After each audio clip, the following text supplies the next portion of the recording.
Okay, my name is Rico Newman.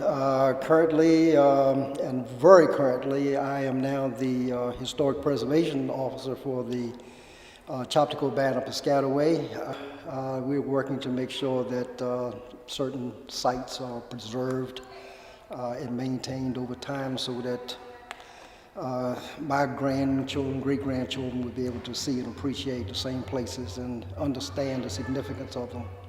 We're sitting in the Cedarville Museum here in Cedarville, Maryland. It's on the powwow grounds. But that's what's going on here. There's a museum in here. There's a replicated longhouse in here that's inside. So when you walk through it, it's like you're inside a longhouse. But in a nutshell, weaving, as far as its basic applications to technical applications, to building bridges, to making belts, to making rope, all starts with weaving. I have done wood carving, war clubs, I've done finger weaving, I've done beadwork, I've done peyote stitch. My fingers, I don't have the dexterity for those types of things anymore, so I'm passing those on as I find people that have the interest. Fortunately that Lisa has very willingly decided to get into finger weaving. She had some experience doing potholders of all things. But you know, a system is a system, and if you do baskets, if you do anything that involves that type of technology, then it's easy to translate it from one thing to another. For the past 32 years, they've done an annual powwow here. And the regalia can be a bit warm. I mean, you know, this is homespun, so it doesn't ventilate well, and this is wool.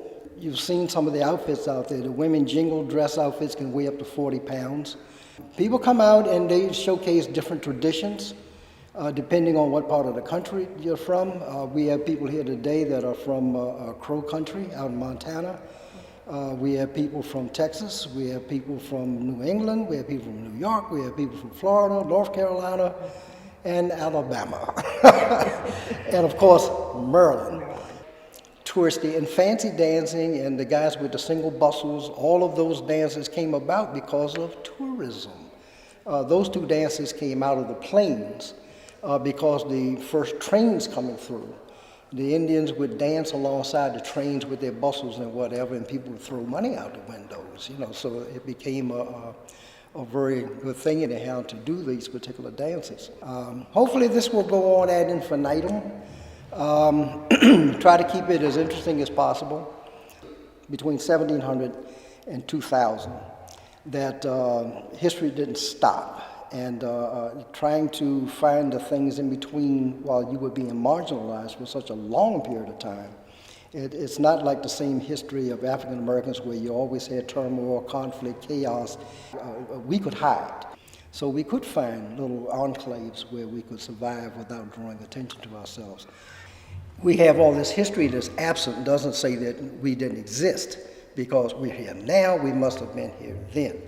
So it's trying to flesh that out in terms of something literate that we can put out there that people will accept, mainly the archaeologists and the anthropology communities to accept that.